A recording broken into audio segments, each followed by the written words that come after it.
Bonjour, c'est Nicolas du site utilisersonmac.com. Aujourd'hui, je vous propose une vidéo très spéciale. Alors, je vous préviens tout de suite, je ne vais manipuler ni Mac, ni iPhone, ni iPad, je vais juste discuter. Et je vais plus spécialement discuter avec vous d'un problème de perception que beaucoup d'utilisateurs ont en regardant mes vidéos. Problème qu'il me semble indispensable d'évoquer suite à certains retours sur ma dernière vidéo, celle sur les arnaques aux transporteurs. Alors, ce que je vais dire au sujet de mes vidéos, sur moi en fait, vous allez évidemment pouvoir l'appliquer à toute personne qui vous parle d'un sujet particulier, pas forcément juste l'informatique. Et c'est le but de mon intervention, ne pas rester cloisonné à l'informatique. Bon, vous êtes certainement en train de trouver l'introduction de ma vidéo assez mystérieuse et c'est normal, donc je me dépêche de rentrer dans le vif du sujet après que vous vous soyez abonné à la newsletter de mon site. Je rappelle que c'est gratuit et que cela vous donne accès à des conseils exclusifs. Le lien est en haut à droite de cet écran ainsi que dans la description de la vidéo. Mais donc, maintenant que vous êtes tous abonnés à ma newsletter, sans exception, on va pouvoir entamer tout de suite le sujet de cette vidéo. Sur mon site internet, je me présente comme consultant informatique spécialisé dans les solutions Apple.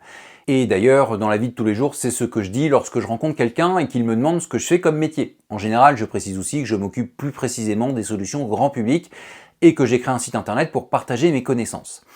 Mais comme tout ça, c'est un peu long à dire dans certaines occasions, cela m'arrive de dire que je suis expert Apple.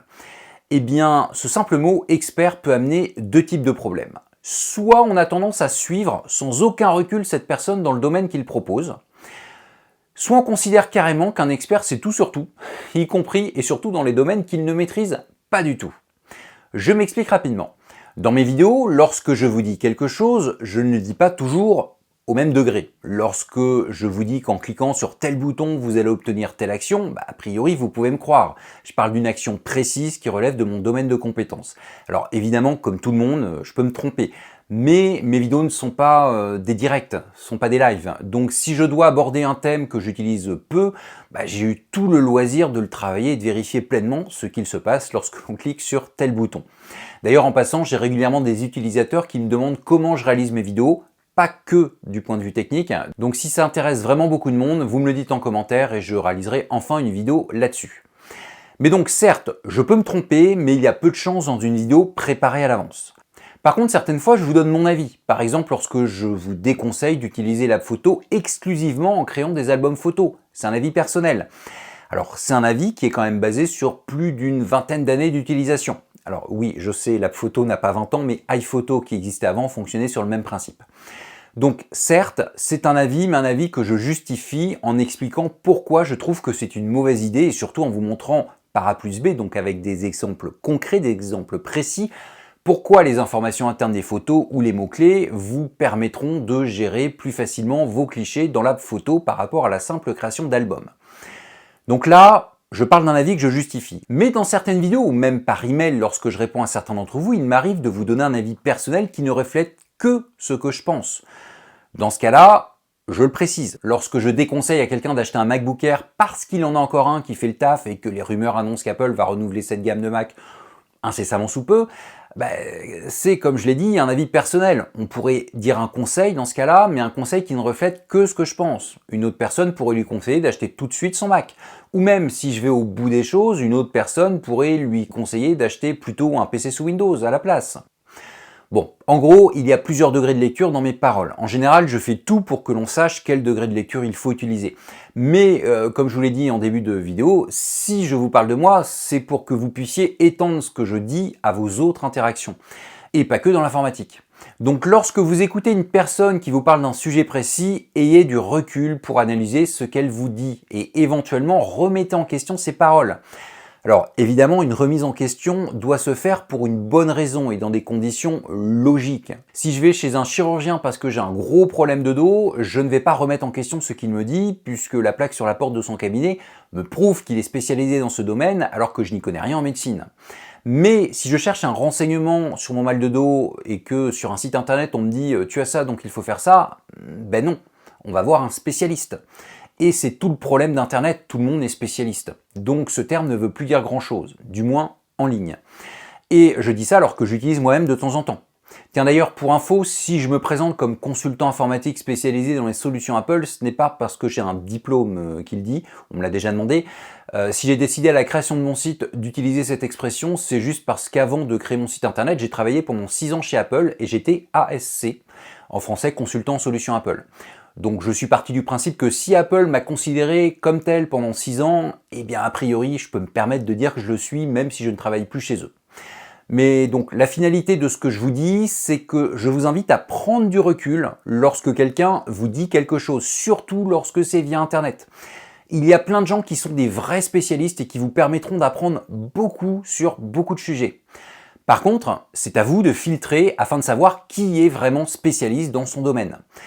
Mais tout ce que je viens de vous dire, c'est le premier type de problème. Il m'en reste un autre à traiter. Alors rassurez-vous, le deuxième, il va être très rapide. Un expert ne sait pas tout sur tout. J'ai régulièrement des demandes sur l'utilisation de Photoshop. Je ne suis pas graphiste, donc je ne peux pas vous répondre. Ce n'est pas parce qu'on se sert d'un Mac régulièrement que l'on utilise Photoshop. Certaines personnes également me posent des fois des questions sur le codage, sur la programmation. Eh bien, je suis nul là-dessus, je vous le dis. À la base, j'ai un BTS informatique et je peux vous assurer que ce n'est pas grâce à mes notes en programmation que je l'ai eu. Donc, ne tombez pas dans ce que j'appelle le syndrome du magnétoscope. Ouais, le nom est bizarre, je sais, mais quand j'ai commencé mes études d'informatique, j'ai eu droit à plein de « Ah, bah tu fais de l'informatique, bah tu vas pouvoir m'aider à régler mon magnétoscope ». Non, pas du tout. Ça n'a rien à voir avec l'informatique. Bon, on n'a pas parlé que de magnétoscope, mais en fait, dès qu'un objet avait un tout petit écran, une télécommande, bah j'y avais droit. Bref, autant je vous ai dit précédemment de ne pas croire tout le monde sur parole, autant là, je vous invite à apprendre à bien cibler les compétences de la personne avec qui vous interagissez. D'ailleurs, puisque l'on parle de compétences, j'en profite pour répondre d'un coup à plusieurs questions ou remarques qui m'ont été faites suite à ma dernière vidéo. Pour commencer, je ne suis pas un spécialiste de la sécurité informatique. J'ai les bases concernant ce sujet et même beaucoup plus que les bases, mais je ne suis pas spécialiste dans ce domaine. D'ailleurs, les conseils que je donne à ce sujet, par exemple dans cette dernière vidéo, correspondent à des conseils de bon sens et également à des habitudes que j'ai pu me forger depuis que j'utilise Internet. En fait, mon but au niveau sécurité informatique, c'est de vulgariser ce sujet afin que tout le monde ait les réflexes de base. Mais si vous faites des études dans ce domaine, ne vous attendez pas à ce que je vous donne un cours magistral dessus. Vous trouverez par contre votre bonheur chez des personnes spécialisées sur ce sujet. Autre chose, certains utilisateurs se sont montrés assez directs dans leur façon de juger les personnes qui se font avoir par des arnaques du type de celles que j'ai présentées. Je rappelle que tout le monde a un niveau différent d'informatique, mais également dans n'importe quel domaine. Donc si une personne clique sur un lien qui semble louche et se fait arnaquer alors que vous et moi avons bien vu que c'était une arnaque, c'est inutile de l'enfoncer. L'intérêt, c'est que cette personne s'améliore à ce sujet et ne commette plus la même erreur. N'oubliez pas que chaque personne est bonne dans certains domaines et mauvaise dans d'autres. La prochaine fois que je devrais emmener ma voiture chez un garagiste, peut-être que celui-ci m'arnaquera en me faisant changer des pièces inutilement. L'informatique, je n'ai aucun problème avec, mais la mécanique, c'est l'exact opposé. Pour faire simple, personne n'est bon dans tous les domaines. L'intérêt, c'est de s'améliorer dès qu'on le peut. Bon, je m'arrête là pour cette vidéo, c'est certainement la vidéo la plus bizarre que j'ai réalisée jusqu'à maintenant, et surtout celle qui a le moins de rapport avec les produits Apple, mais je tenais à la faire malgré tout. Lorsque je réalise une vidéo sur une arnaque précise, bon, c'est évidemment pour que vous l'évitiez cette arnaque, mais c'est surtout pour vous donner plus d'esprit critique. Et ce que je viens de vous dire dans cette vidéo me semblait important, même si je sais qu'un grand nombre d'entre vous ont déjà ce recul. Ce n'est malheureusement pas encore le cas de tous. Bon, sinon, on garde les bonnes habitudes, hein. Comme à chaque fin de vidéo, je vous invite évidemment à la partager au maximum autour de vous et à mettre un petit pouce vers le haut si vous l'avez trouvée intéressante. Abonnez-vous à ma chaîne YouTube et à la newsletter de mon site. J'offre gratuitement aux abonnés de ma newsletter des conseils exclusifs qui ne sont disponibles ni sur le site utilisersonmac.com ni sur la chaîne YouTube correspondante. Si vous ne vous abonnez pas, je ne parlerai plus que de magnétoscope dans mes futures vidéos. Bon, plus sérieusement, je vous donne rendez-vous pour une prochaine vidéo. À très bientôt.